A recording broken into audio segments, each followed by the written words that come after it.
SwayamPrabha. Digital India. Educated India.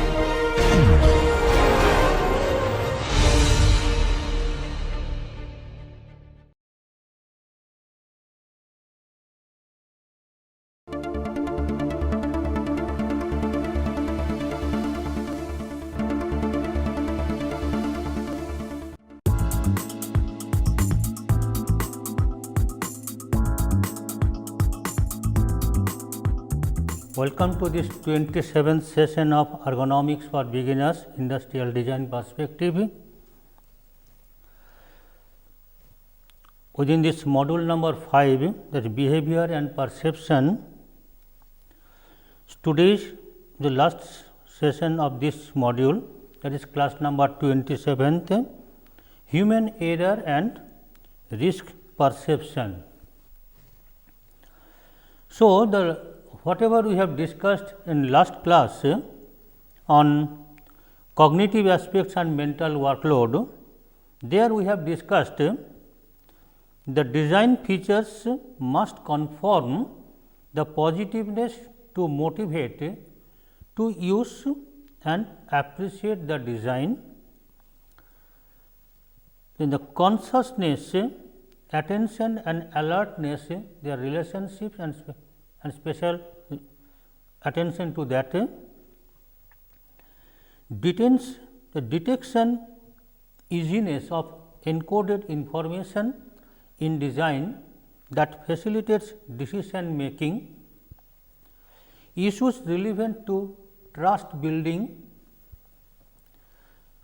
figure ground segregation, that is how we detect an object in a larger background. We also mentioned that the whole is more important than the sum of the parts. Means design should appear with a holistic, functional and trustworthy appearance. Grouping of components principles for easy understanding, principles of connectedness, information processing and appropriate usage of illusion in conveying desired information.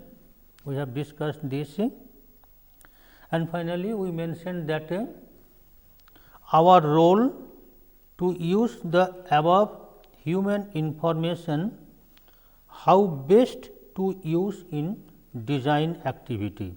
So, this is our main importance area or aspects to look into. So, with this, today's session within this cognitive ergonomics area, that is class number 27, Human Error and Risk Perception. Specifically, we will discuss the relevant issues in this. Relevant issues means some principles, some aspects that is necessary while conceiving any design idea.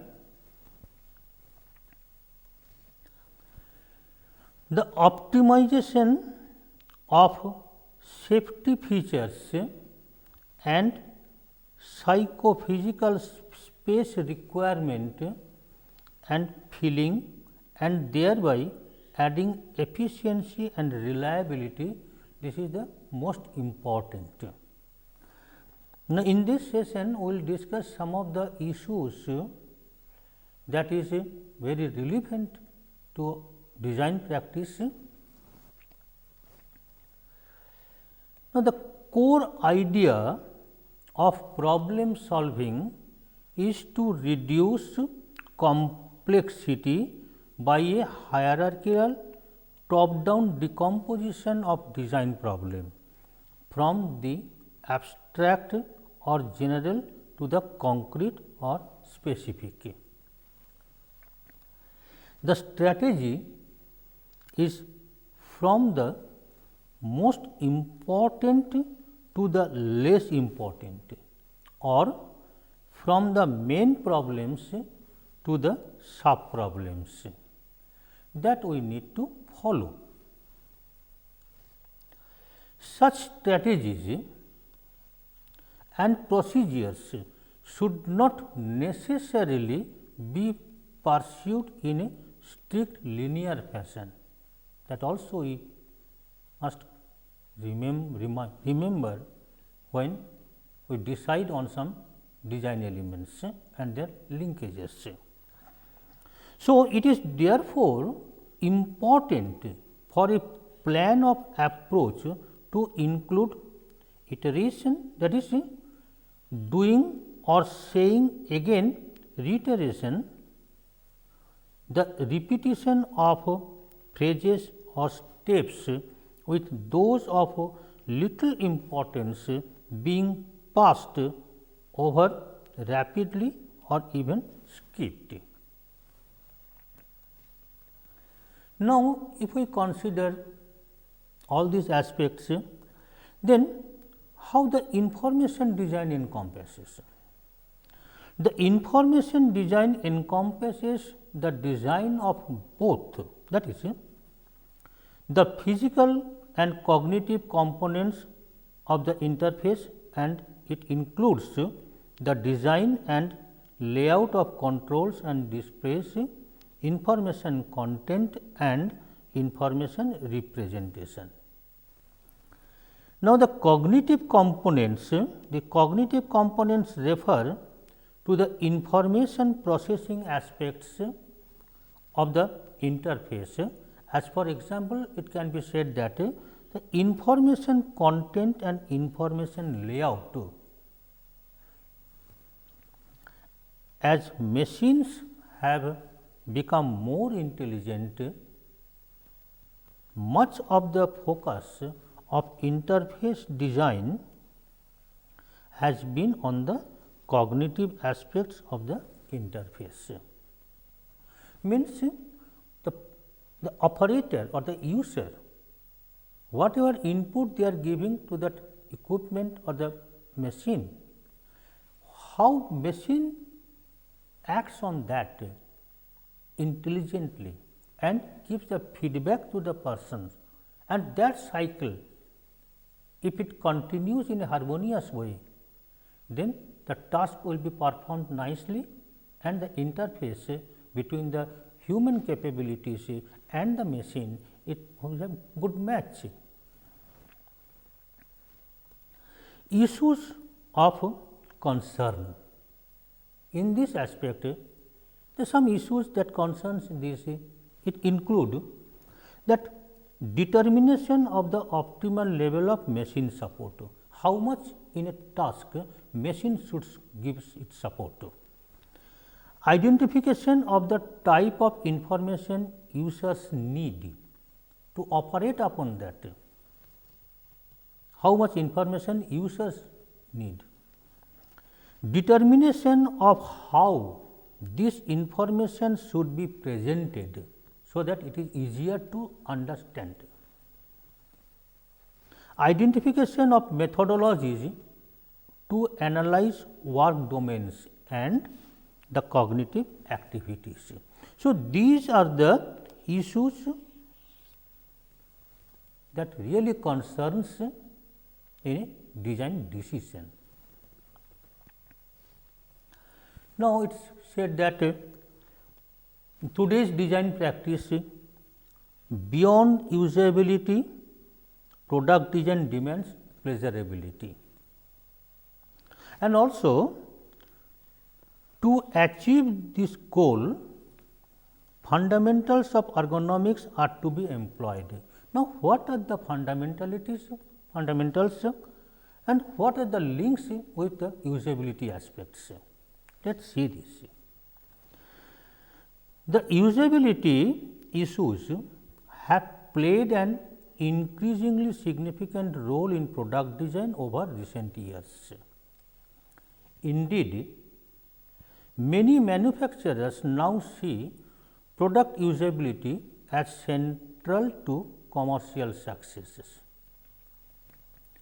whilst customers may once have regarded difficulty of use as the price to pay for technical wizardry, attitudes have changed.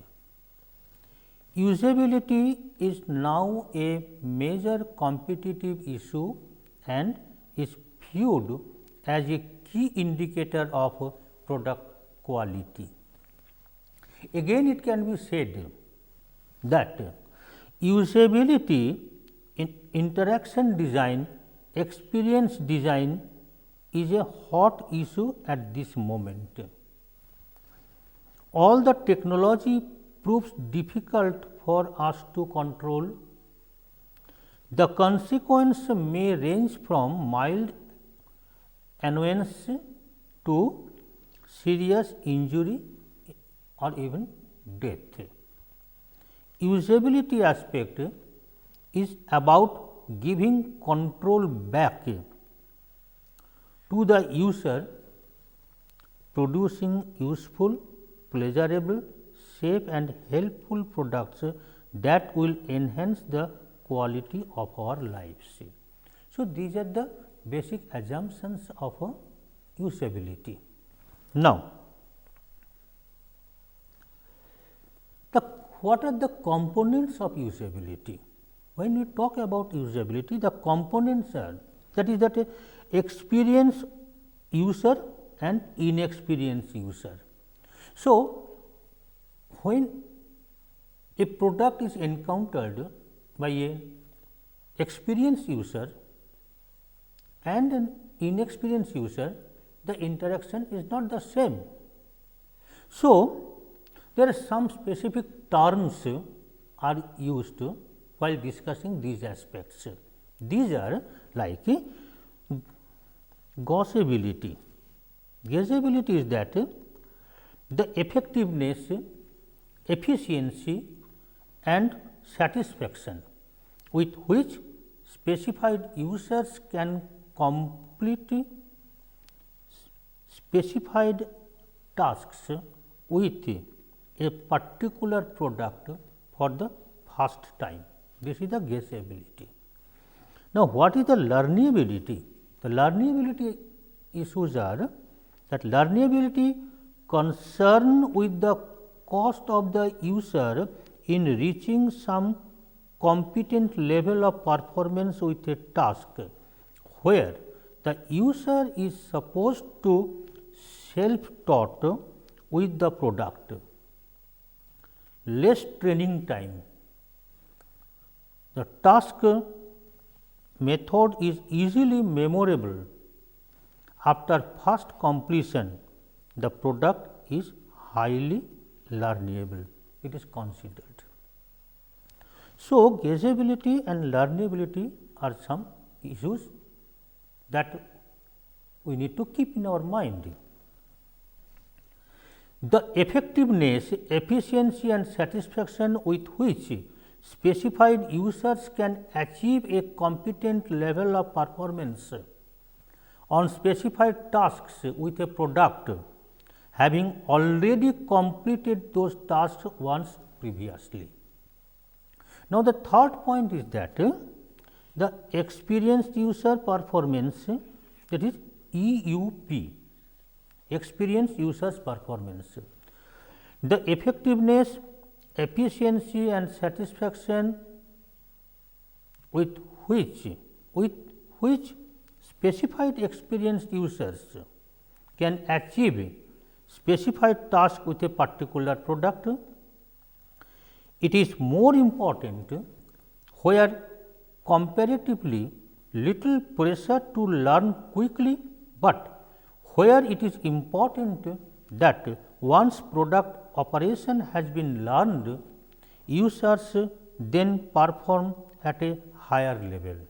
So, these issues are the experienced users performance level. As for example, it can be said that driving a car or using a software. Driving a car day by day, or when your use frequency is increased, gradually your learning gets perfection. So, similarly, for you while using a software also. So, what are the issues, what are the aspects that give you these facilities? With regular use, how we can reduce this relearning time? Number 4 is that the system potential. What the system potential means? The optimum level of effectiveness, efficiency and satisfaction with which it would be possible to complete specified task with a product or a system. The maximum level of performance that would be theoretically possible with a product. This is the system potential. It is the upper limit of EUP, that is experienced users performance. Now, what is the reusability? Reusability is that the effectiveness, efficiency and satisfaction with which specified users can achieve specified tasks with a particular product after a comparatively long period away from these tasks. It refers to the possible decrement in performance after the user has not used the product for a comparatively long period of time. What would be the design features that can give me cues so that after a long time not using that product, still I can relearn how to use that thing. So, what are the specific elements that can give me these facilities? If we can apply it properly, then the design would be highly accepted. Means once I learnt it, after certain period of not using, again I can use it with full confidence. The learnability and experienced user performance components of usability assume that the user is using a product for a particular task fairly regularly. With a gap in use, expected user's performance might now be said to be a reflection of the system's reusability. Once learning how to use the product, say as for example, a VCR, all the switches, indicators and etcetera, may be forgotten to a certain degree in time, but riding a bicycle is a skill that according to many is never lost once learned. So, some of the issues that physically learned that people may retain for longer time, but where the some learning itself is difficult, to retain that learning in mind is also difficult. So, how we can nicely use these aspects in design, so that this relearning would be easier, then only the product will be highly accepted, will be pleasurable then to use it. Now, the important aspects of usability. Now, usability also differs if it is a work related product or a leisure related product. Like with work related products, it may be effectiveness and efficiency. With leisure products, the satisfaction aspects may be the priority. In case of force use with compulsion, like employer's point of view, effectiveness and efficiency of least important. Means there is a compulsion, you have to use work on that context. You have to use that design. So, there the system effectiveness and efficiency is least important, because the viewpoint is from employers, but as an employee point of view or user's point of view, if it is a work related products, effectiveness and efficiency should get priority. Now, the preference and acceptance of a design, it depends on usability and pleasurability, that is the satisfaction issues. Now, if we see the usability as a definition kind of thing or as an explanation, we can say by ISO, the usability is the effectiveness, efficiency and satisfaction with which specified users can achieve specified goals in particular environment.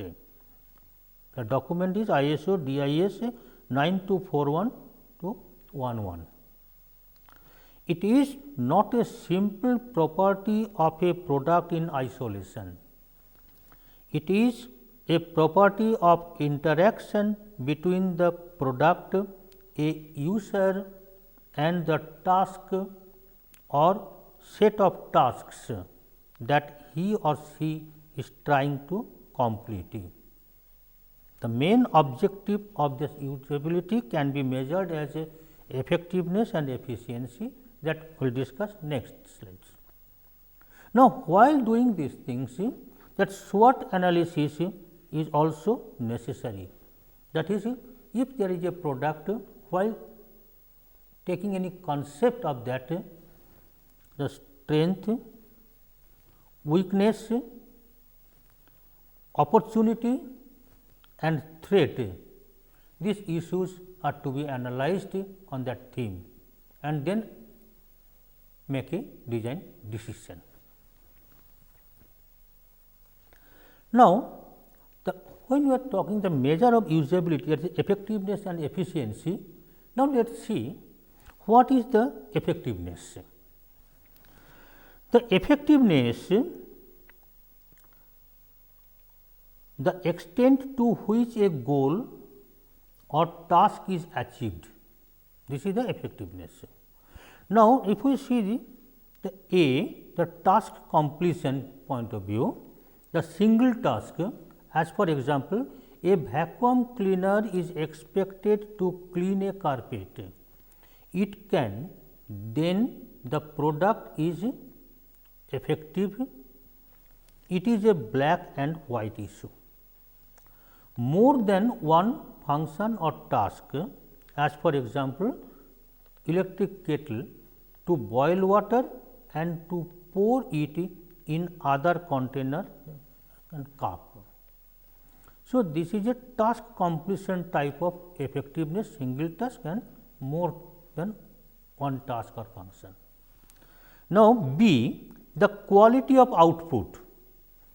User can perform or complete a task with a product, but resulting output is of variable quality.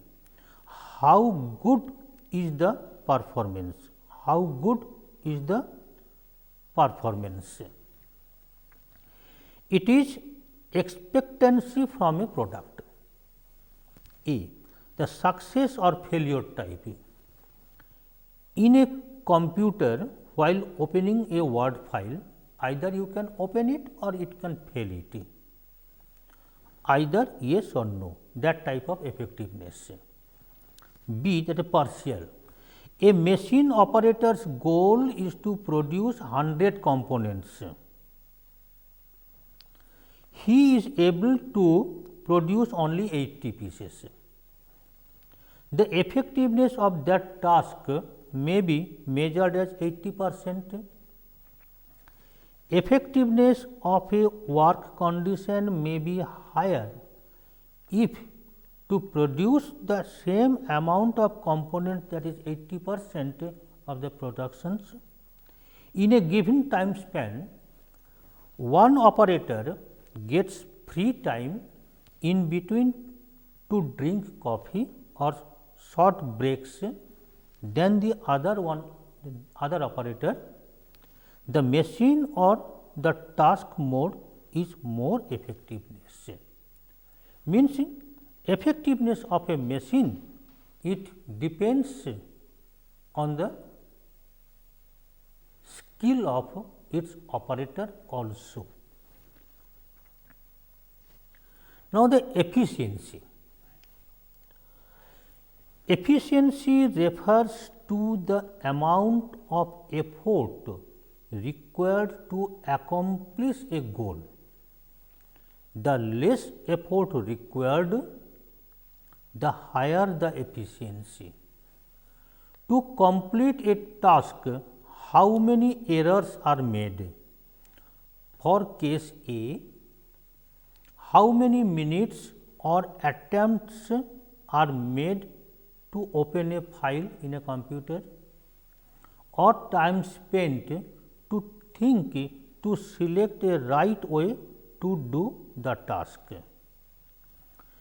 User has achieved the goal, but due to more time taken and errors and attempts made, the efficiency is less. So, these are the issues of usability. It is the amount of effort, efficiency is the amount of effort is required to accomplish a goal. Deviation from critical path. Without seeing an instruction book, whether a computer can easily be operated. What features we need to keep there, so that with earlier experience or with intuition or with some specific trial and errors, it can be performed. Then the error rate, minor, major, fatal and catastrophic. The error rate, that is time on task. Then mental workload, like while driving a car, operating a stereo or a mobile, attendance is unsafe and the task is also not performed well, that type of mental workload. It may be measures with physiological parameters, means as well as while performing a secondary task, how many mistakes are made. As for example, while driving a car, if counts backward and how many mistakes are made, means at the time of making mistakes, persons was inattentive to the secondary take due to primary attendance to the driving, in which critical moment he is making mistakes. So, these issues are the efficiency of a design or a system. Now, the pleasurability. The pleasurability aspect, that is based on satisfaction, and that satisfaction is that a qualitative attitude analysis and quantitative attitude analysis. Now, the satisfaction for products whose use is voluntary, subjective, difficult to measure, look, feel and overall layout. These are the satisfaction issues. With all similar features, as for example, it can be said a television set B, if preferred over another television A, though many more features are there in A than B, but not are actually needed by the users, then which one people normally prefer? In that case, with unnecessary features that people do not require or use, then people may not need those. In that case, the television B will be preferred over television A. It refers to the level of comfort that the users feel when using a product and how acceptable the product is to the users as a means of achieving their goals. For a product success, sometimes satisfaction is more important than efficiency and effectiveness, because now the design is not only for work purpose or leisure purpose, we cannot separate like that way. Now the design is a pleasurable issue. It should perform the work related things as well as comfort that a person requires in leisure time. Now, the system potential and then experience users performance and then unreliability that issues. In this we can say that operative with the system potential is operative with least effort at maximum EUP.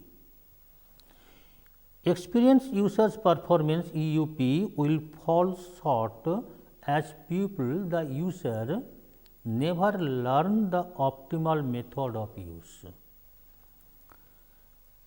As for example, vehicle can go 120 km/h, but due to many reasons does not cross 80 to 90 km/h speed limit. So, under use of system potential in this case, this cannot be a common buyer selecting criteria, how fast and maximum speed it can attain. If a vehicle comes with very higher speed, but normally we do not require that, so that higher speed limit is not a selling point for that car. Here some other issues are coming. So, the system potential, how much we are using or capable of using, that is the issue. Like computer key, it is fastness between keystroke and the response. For an author or a writer, time taken to think and type, then the computer system potential would not be the fastness in typing, but the layout and connecting or correcting other mistakes, etc.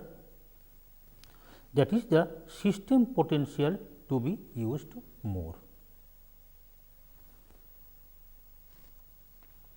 Now, cognitive interface issues concern.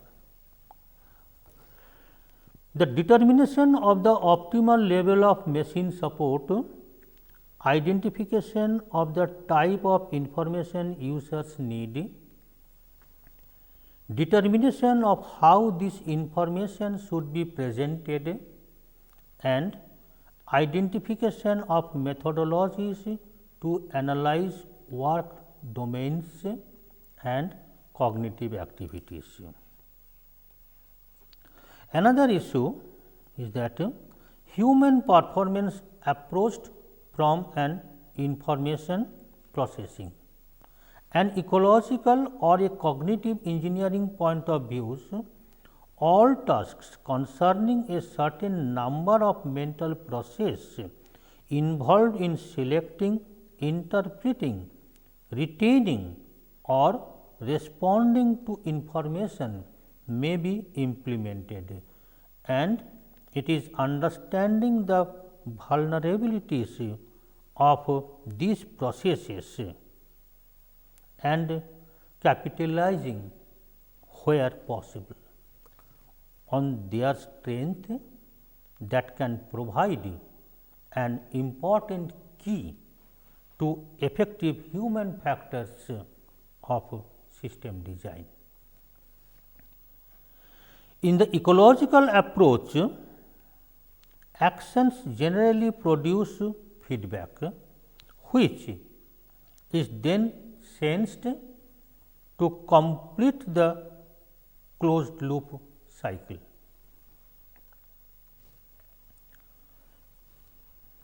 We might not be quite so clear about what functions a high level planning and regulating system would have in human activity, or to pose the question differently, what are the functions of consequences or the consciousness? What are the functions of consciousness that we need to answer? We need to think. What does consciousness do?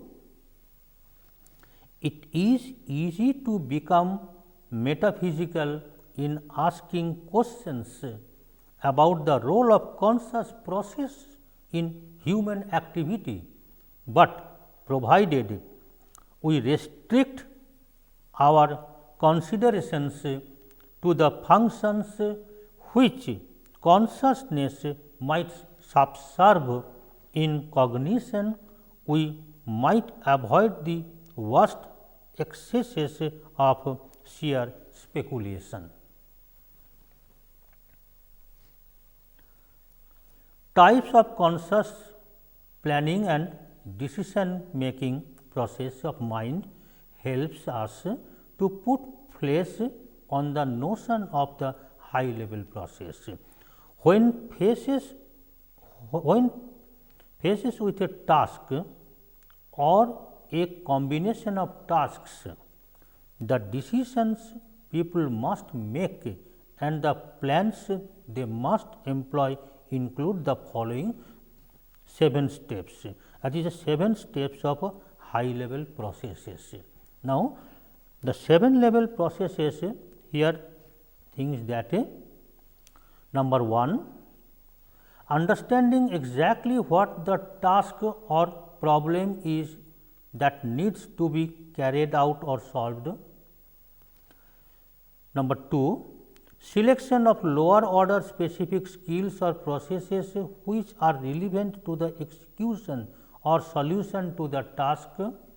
Number 3, selection of a strategy or organizing the sequence in which the lower order skills, which may be many and various in a given task, are to be employed. Number 4, balancing the amount of time allotted to an aspect of the task against how much the given time restriction will affect the overall quality of performance. Number 5, keeping track of what has already been done, what is currently being done, and what still needs to be done during the course of an activity.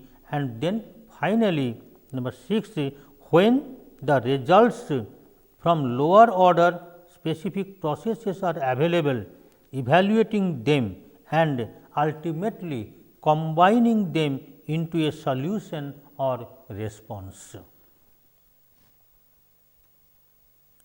So, there is a hierarchy of levels of control, that is the conditioning, like Pavlovian conditioning, conditioned stimulus and unconditioned stimulus. So, I think we know the Pavlovian conditions, that if a performance is done in a specific time or it is associated with a specific function or specific thing, when it reappears in advance, then the need to perform that task it appears. That is the Pavlovian conditions. Now, the universal law of learning, seeing, judging and retaining. Automatic stimuli response links we need to consider. Influence of, like an example, influence of alcohol etc. on learning, shadowing, hallucinations etc. means when we are learning the things. Memory decay is the main cause of forgetting. Normally, it is said that why people forget things when age grows. The physiological reason it may be that some gray cells are dying and so something is missing, some information is missing. Another that is that memory decay. Then the attitude to learn the things. The harmony, homogeneousness and heterogeneousness, those things.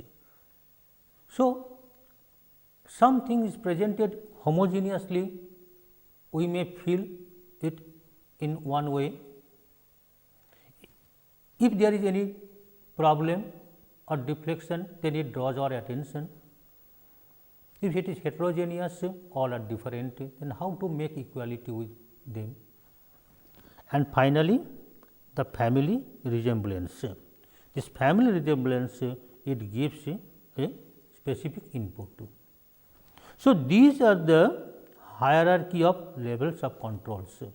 Just for one example, we can say here, a person here is sitting on an indefinite protest fast, but before that a person is selling some good food. So, the smell and etc. is disturbs him probably. So, it is said that cannot you find some other place to sell your delicious preparations, my dear man? Means the context, the need and the presentation, it should have some link for a certain purpose. If this thing is achieved in a design, it will be successful. Now, the person perception, here the 6 processes are there. 6 processes mean the attention, that is physical appearance.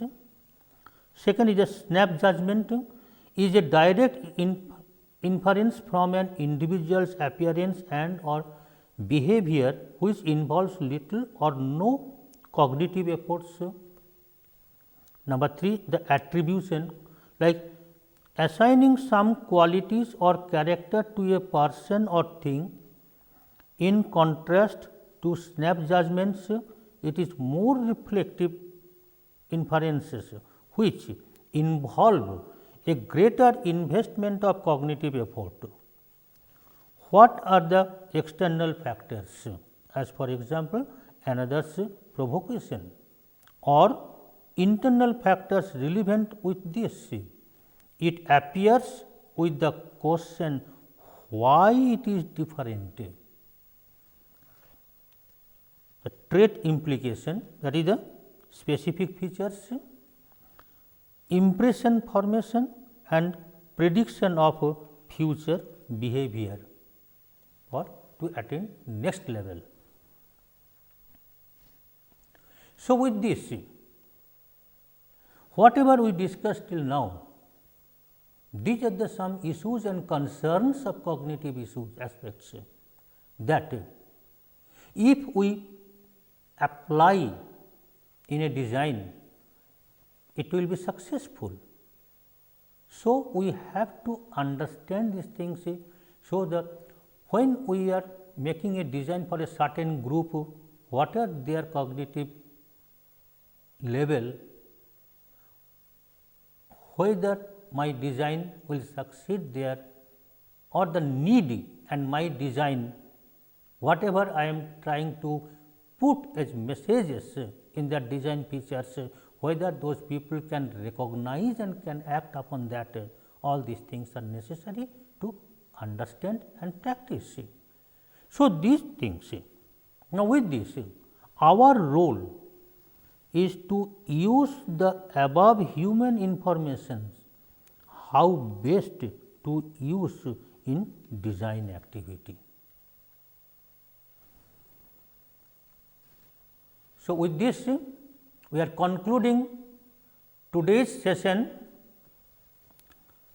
Today's session we are concluding and the module number 5, the behavior and perception.